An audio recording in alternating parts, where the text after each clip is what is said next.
हरे कृष्णा, राधे राधे। आज मैं आप सभी भक्तों के समक्ष श्री सत्यनारायण व्रत कथा कहने जा रही हूँ। तो बोलिए श्री हरि विष्णु भगवान की जय। श्री सत्यनारायण पूजन विधि जो इस प्रकार से है। श्री सत्यनारायण व्रत कथा पूर्णिमा व संक्रांति के दिन शाम के समय स्नान आदि से निवृत्त होकर साफ स्वच्छ वस्त्र पहनकर करनी चाहिए। पूर्व की ओर मुख करके पूजा स्थान में आसन पर बैठकर श्रद्धापूर्वक श्री गणेश जी, गौरी जी, वरुण जी, विष्णु भगवान आदि देवताओं का ध्यान करके पूजन करना चाहिए और संकल्प लेना चाहिए कि मैं सत्यनारायण स्वामी का पूजन तथा कथा श्रवण करूंगा।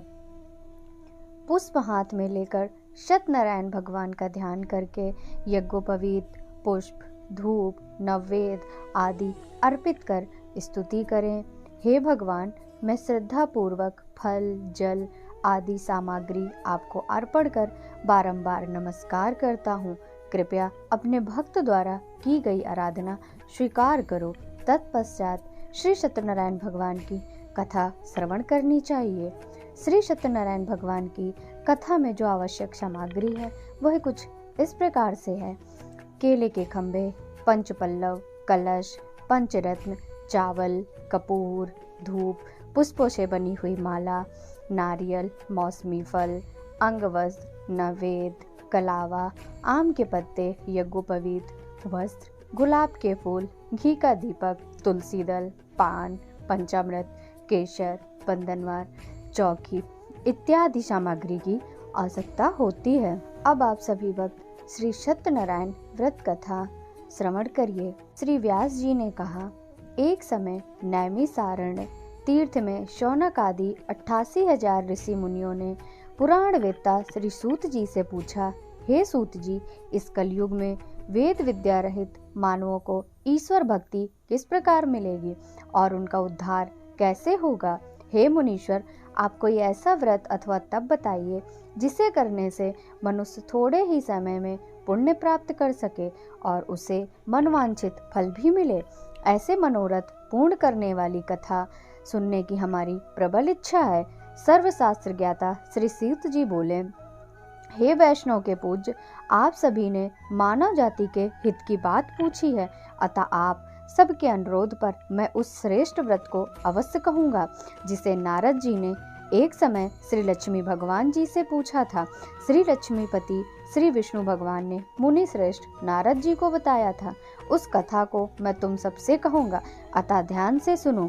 मुनि नाथ सुनो यह सत्य कथा, सब काल ही होई महासुखदाई। भव ताप हरे और मनोरथ पूर्ण करे, सुख संपत्ति की अधिकारी। अति संकट में दुख दूर करे, सब ठौर कुठौर में होत सहाय।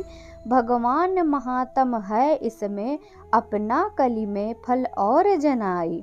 किसी समय योगीराज नारद जी दूसरों के हित की इच्छा करके सभी लोगों का भ्रमण करते हुए मृत्युलोक में पहुँचे।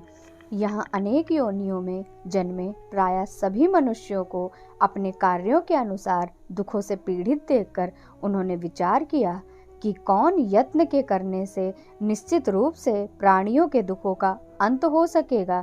ऐसा अपने मन में विचार कर श्री नारद जी वैकुंठ धाम पहुँचे। प्रथमो अध्याय संपूर्णम। बोलिए श्री सत्यनारायण भगवान की जय। अब मैं आप सभी भक्तों को श्री सत्यनारायण व्रत कथा का दूसरा अध्याय सुनाती हूँ। विष्णु लोक में नारद जी पीत वर्ण और 4 भुजा वाले देवों के ईश नारायण को, जिनके हाथ शंख, चक्र, गदा और पद्म से सुशोभित थे तथा जो गले में वनमाला पहने हुए थे, उन्हें देखकर उनकी स्तुति करने लगे।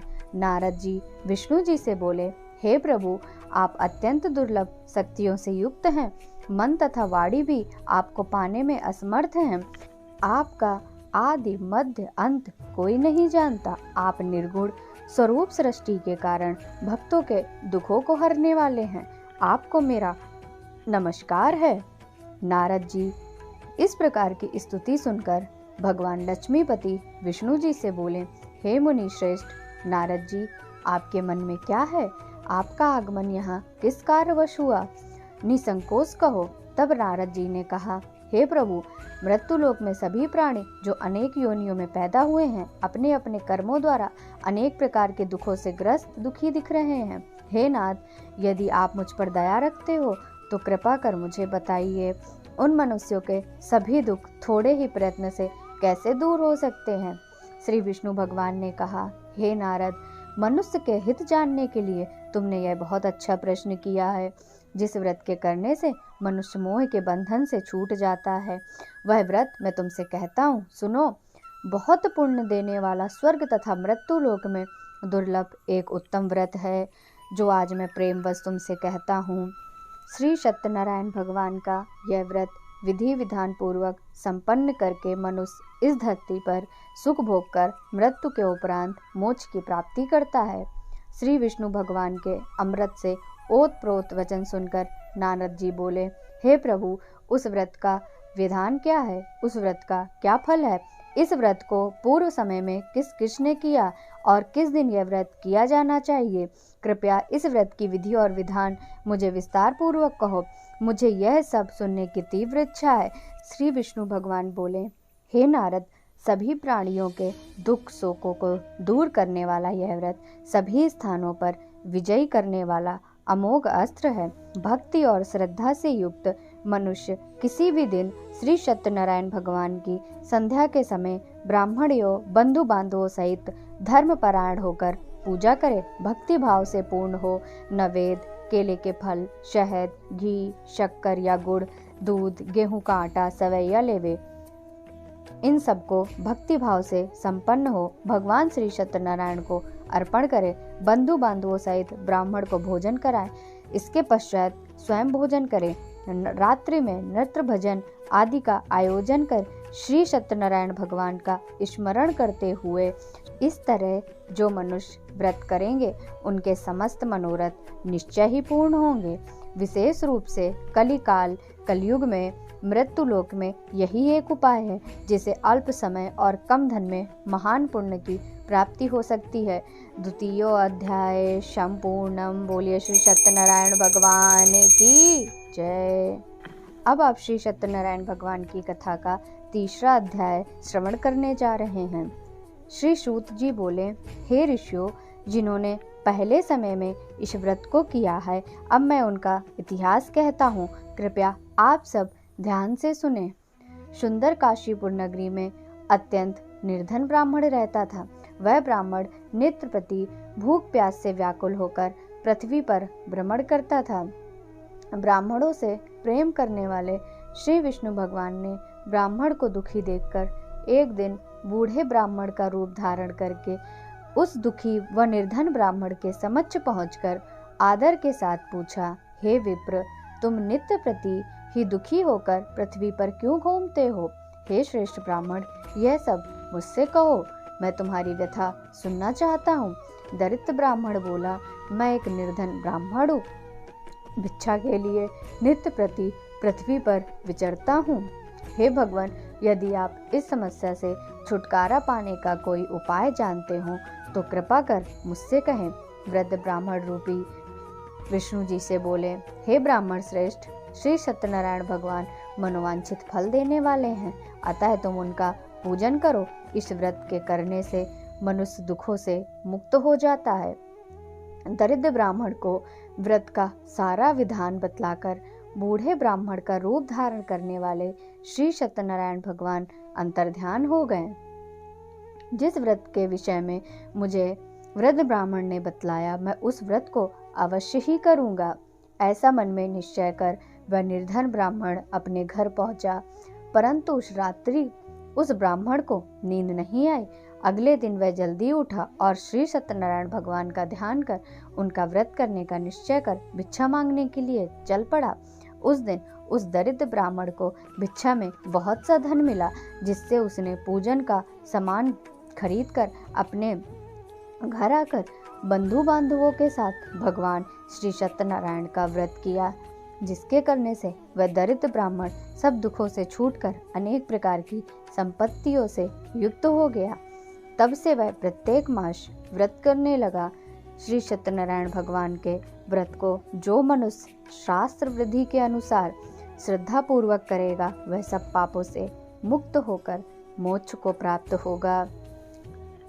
आगे से जो मनुष्य पृथ्वी पर श्री सत्यनारायण भगवान का व्रत करेगा वह अपने सभी दुखों से छूट जाएगा। इस तरह श्री नारद जी ने सत्यनारायण भगवान को कहा, व्रत मैंने तुमसे कहा, हे विप्र, अब आप और क्या सुनना चाहते हैं, मुझसे कहें। तब ऋषियों ने कहा, हे मुनीश्वर, संसार में उस विप्र से सुनकर किस किस ने इस व्रत को किया, हम सब सुनना चाहते हैं। हमारे मन में यह सब जानने की इच्छा व श्रद्धा है। श्री सूत जी ने कहा, हे मुनियों, जिस जिस प्राणी ने इस व्रत को किया है उन सब की कथा ध्यान पूर्वक सुनो। एक समय वह ब्राह्मण धन और ऐश्वर्य के अनुसार बंधु बांधवों सहित अपने घर पर व्रत कर रहा था। उसी समय एक बूढ़ा लकड़हारा लकड़ी बेचने वाला वहां आया। उसने सिर पर रखा लकड़ियों का गट्ठर बाहर रख दिया। उस ब्राह्मण के घर में चला गया। प्यास से व्याकुल लकड़हारे ने उस ब्राह्मण को व्रत करते हुए देखा। वह प्यास को भूलकर उस ब्राह्मण को नमस्कार कर पूछने लगा, हे ब्राह्मण देवता, आप यह किसका पूजन कर रहे हैं? इस व्रत को करने से क्या फल मिलता है? कृपा कर मुझे बताइए, इसे सुनने की मेरी प्रबल इच्छा है। ब्राह्मण उस वृद्ध लकड़हारे से बोला, हे भाई, यह सब मनोकामनाओं से पूर्ण करने वाला श्री सत्यनारायण भगवान का व्रत है। इन्हीं की कृपा से मेरे घर में धन धान सुख समृद्धि की वृद्धि हुई है। ब्राह्मण से श्री सत्यनारायण भगवान के व्रत के विषय में जानकर लकड़हारा बहुत प्रसन्न हुआ।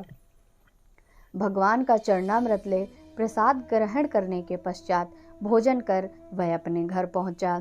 अगले दिन लकड़हारे ने अपने मन में संकल्प किया कि आज नगर में लकड़ी बेचने पर जो धन मिलेगा मैं उसी से भगवान श्री सत्यनारायण का उत्तम व्रत विधि पूर्वक करूंगा।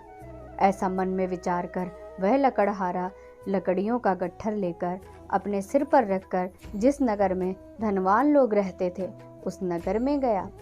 उस दिन उसे उन लकड़ियों के दाम पहले दिन से चौगुने मिले।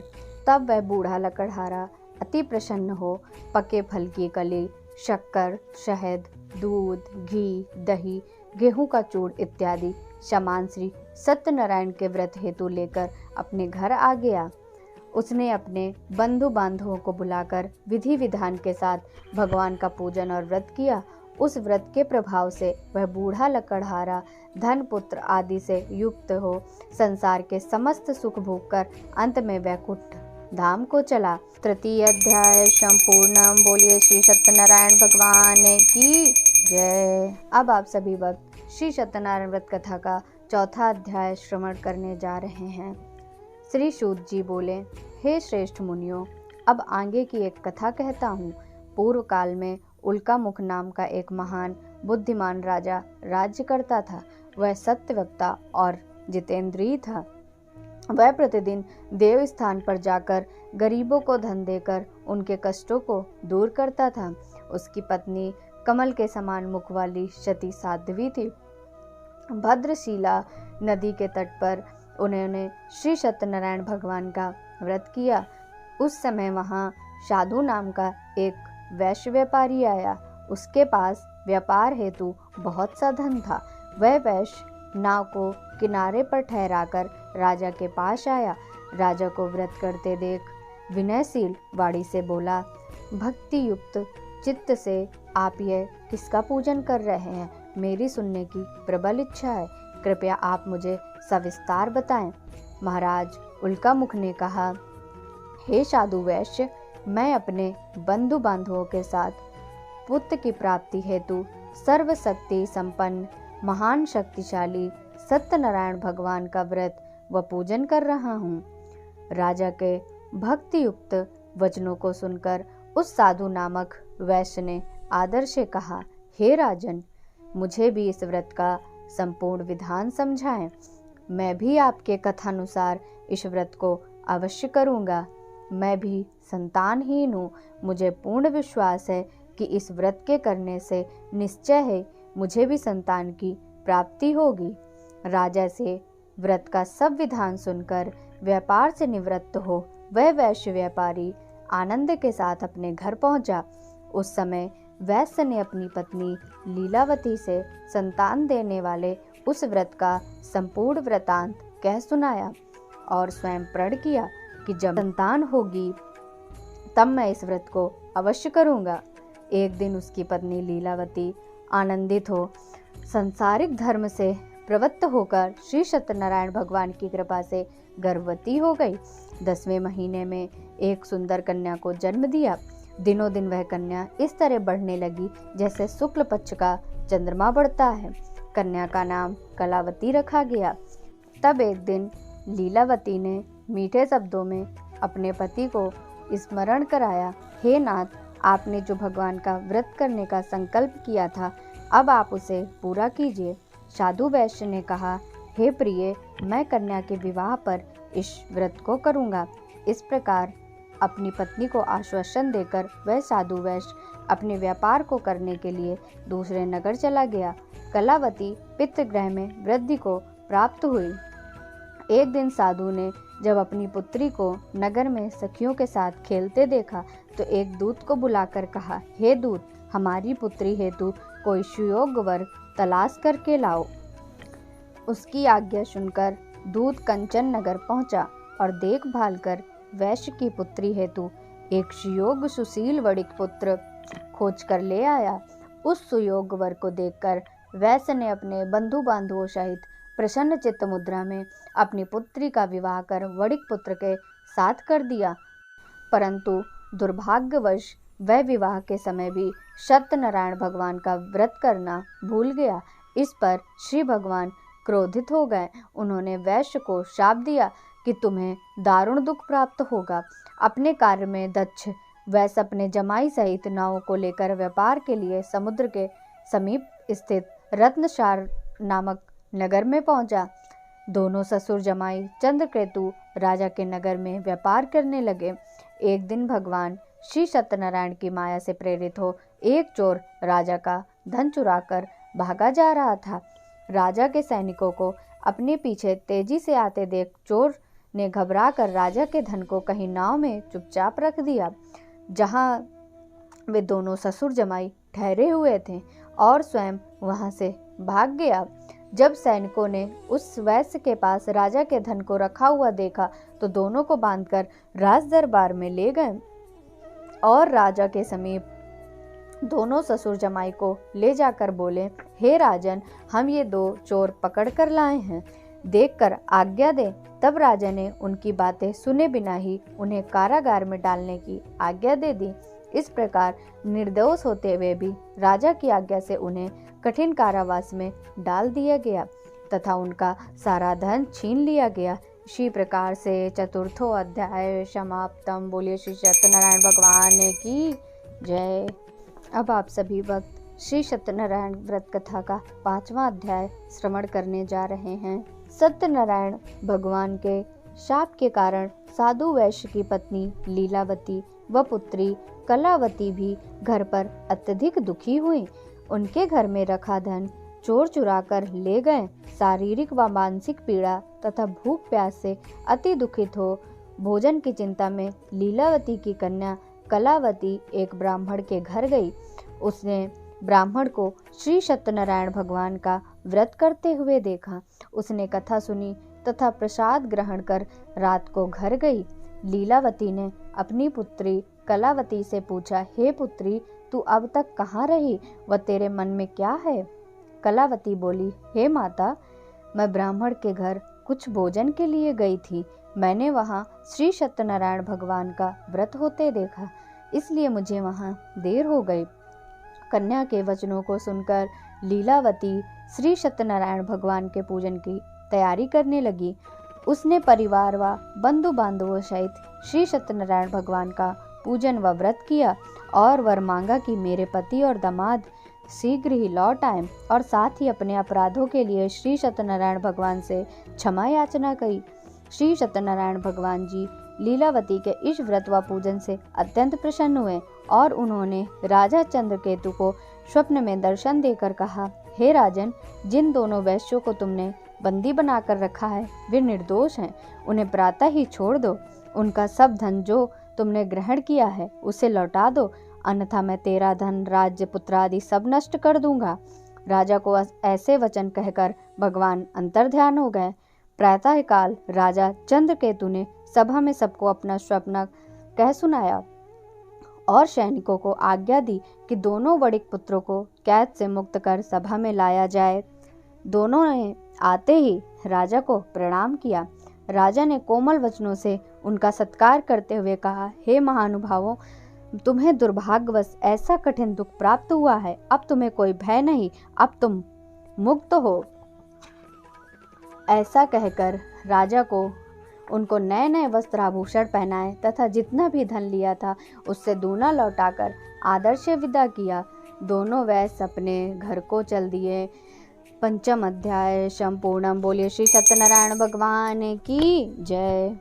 अब आप सभी भक्त श्री सत्यनारायण व्रत कथा का छठा अध्याय श्रवण करने जा रहे हैं। श्री सूत जी बोले, वैश्य ने मंगलाचार करके यात्रा आरंभ की और अपने नगर को चला। उनके थोड़ी दूर आगे बढ़ने पर दंडी वेशधारी श्री सत्यनारायण भगवान ने उनसे पूछा, हे साधु, तेरी नाव में क्या है? अभिमानी वणिक हंसता हुआ बोला, हे दंडी, आप क्यों पूछते हैं? क्या धन लेने की इच्छा है? मेरी नाव में तो बेल और पत्ते भरे हैं। वैश्य का कठोर वचन सुनकर दंडी वेशधारी श्री सत्यनारायण भगवान ने कहा, तुम्हारा वचन सत्य हो। ऐसा कहकर दंडी वेशधारी वहां से चले गए और कुछ दूर समुद्र के किनारे बैठ गए। दंडी महाराज के जाने के पश्चात वैश्य ने नित्य क्रिया से निवृत्त होने के बाद नाव को ऊंची उठी देखकर अचंभा किया तथा नाव में बेल पत्ते आदि देखकर मूर्छित हो जमीन पर गिर पड़ा। मूर्छा खुलने पर शोक प्रकट करने लगा तथा उसके जमाई ने कहा, आप शोक न करो, यह दंडी महाराज का शाप है, अतः उनकी शरण में ही चलना चाहिए, तभी हमारी मनोकामना पूर्ण होगी। जमाई के वचन सुनकर वैश्य दंडी महाराज के पास पहुंचा। अत्यंत भक्तिभाव से प्रणाम करके बोला, मैंने जो आपसे असत्य वचन कहे थे उनके लिए मैं क्षमा प्रार्थी हूँ। ऐसा वचन सुनकर बहुत दुखी होकर रोने लग गया। तभी दंडी वेशधारी भगवान बोले, हे वणिक पुत्र, मेरे शाप से बार बार तुझे दुख प्राप्त हुआ है, तू मेरी पूजा से विमुख हुआ। वैश्य ने कहा, हे भगवान, आपकी माया से ब्रह्मा आदि देवता भी आपके रूप को नहीं जान पाते, तब मैं अज्ञानी भला कैसे जान सकता हूँ? आप प्रसन्न होइए, मैं अपनी सामर्थ्य अनुसार आपकी पूजा करूँगा। मेरी रक्षा करो और पहले के समान मेरी नौका को धन से परिपूर्ण कर दो। उसके भक्ति युक्त वचनों को सुनकर श्री सत्यनारायण भगवान प्रसन्न हो गए। उसको इच्छानुसार वर देकर अंतर्ध्यान हो गए। तभी ससुर व जमाई दोनों ने नाव पर आकर देखा कि नाव धन से पूर्ण है। फिर वह भगवान सत्यनारायण का पूजन कर साथियों सहित अपने नगर को चल दिया। जब वह अपने नगर के निकट पहुंचा तब उसने एक दूत को अपने घर भेजा।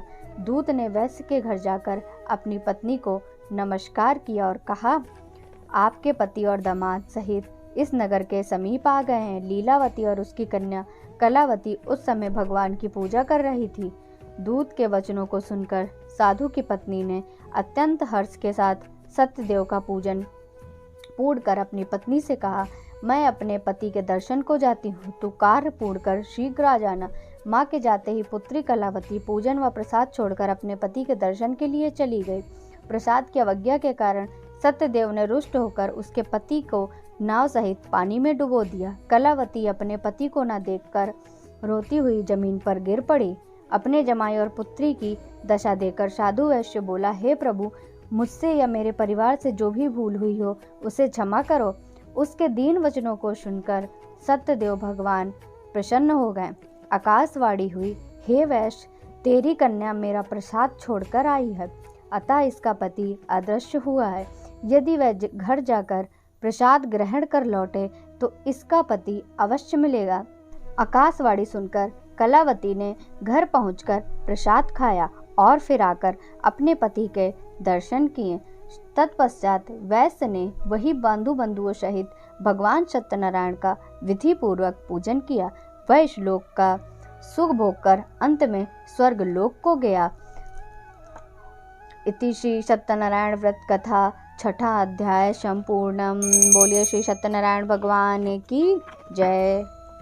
अब आप सभी भक्त श्री सत्यनारायण व्रत कथा का 7वां अध्याय श्रवण करने जा रहे हैं। श्री सूत जी ने आगे कहा, हे ऋषियों, मैं एक और कथा कहता हूँ, सुनो। प्रजा पालन में लीन तुंगध्वज नाम का एक राजा था।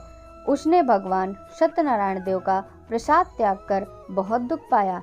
एक समय राजा वन में वन्य पशुओं को मारकर बड़ के वृक्ष के नीचे आया। वहां उसने ग्वालों को भक्ति भाव से बंधुओं सहित श्री सत्यनारायण जी का पूजन करते देखा। राजा अहंकारवश वहां नहीं गया और न ही प्रसाद खाया। प्रसाद त्याग कर अपने नगर को गया तो वहां उसने सब कुछ नष्ट पाया।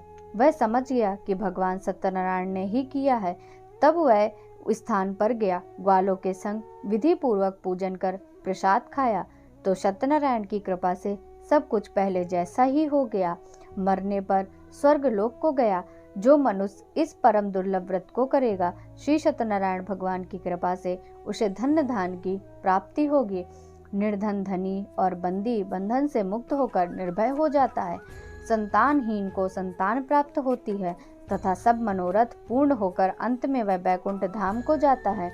जिन्होंने पहले इस व्रत को किया, अब मैं उनके दूसरे जन्म की कथा भी कहता हूँ। सतानंद नामक ब्राह्मण ने सुदामा के रूप में जन्म लेकर श्री कृष्ण की भक्ति कर मोक्ष प्राप्त किया। उल्कापुख नाम के महाराजा राजा दशरथ बने और श्री रंगनाथ का पूजन कर बैकुंठ धाम को प्राप्त हुए। साधु नाम के वैश्य ने धर्मात्मा व सत्य प्रतिज्ञ राजा मोरध्वज बनकर पुत्र को आरे से चीर कर मोक्ष प्राप्त किया। महाराज तुंगध्वज स्वयंभू मनु बने। उन्होंने बहुत से लोगों को भगवान की भक्ति में लीन कर मोक्ष प्राप्त किया। लकड़हारा भील अगले जन्म में गुह नामक निषाद राजा हुआ, जिसने भगवान राम के चरणों की सेवा कर मोक्ष प्राप्त किया। इति श्री सत्यनारायण व्रत कथा 7वां अध्याय संपूर्णम। बोलिए श्री सत्यनारायण भगवान की जय। जय लक्ष्मी रमणा, श्री जय लक्ष्मी रमणा। सत्यनारायण स्वामी, सत्यनारायण स्वामी, जनपातक हरणा। ओम जय लक्ष्मी रमणा। रत्न जड़ित सिंहासन, अद्भुत छवि राजे। नारद करत निरंजन, घंटा ध्वनि बाजे। ओम जय लक्ष्मी रमणा। प्रकट भये कलि कारण, द्विज को दर्श दियो। बूढ़ो ब्राह्मण बन कर कंचन महल कियो। ओम जय लक्ष्मी रमणा। दुर्बल भील कठारो, इन पर कृपा करी। चंद्रचूड़ के राजा, जिनकी विपत हरी। ओम जय लक्ष्मी रमणा। वैश्य मनोरथ पायो, श्रद्धा तज दीनी। शो फल भोग्यो प्रभु जी, फिर स्तुति कीनी। ओम जय लक्ष्मी रमणा। भक्ति भाव के कारण, छिन छिन रूप धर्यो। श्रद्धा धारण कीनी, तिनके काज शर्यो। ओम जय लक्ष्मी रमणा। ग्वाल बाल संग राजा, वन में भक्ति करी। मन वांछित फल दीनो, दीन दयाल हरि। ओम जय लक्ष्मी रमणा। चढ़त प्रसाद शबाया, कदली फल मेवा। धूप दीप तुलसी से, राजी सत्य देवा। ओम जय लक्ष्मी रमणा। श्री सत्यनारायण जी की आरती जो कोई नर गावे, कहत शिवानंद स्वामी मन वांछित फल पावे। ओम जय लक्ष्मी रमणा। बोलिए श्री सत्यनारायण भगवान की